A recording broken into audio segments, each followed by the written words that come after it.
We're here at Darley hosting a 2-day UAS Skills Camp.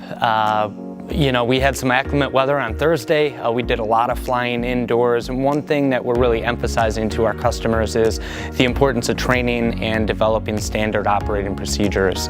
As we do more and more of these with agencies around the country, training is becoming a fundamental part of a UAS program.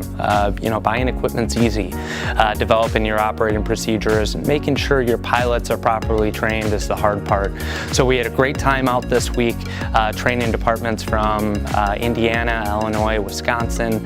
We had law enforcement, we had fire departments out here, and we were running NIST courses with training props, and we were doing indoor operations, fielding questions on FAA. We also had our partners from Cape out this week, and they were showcasing what you can start doing with some of the data coming back.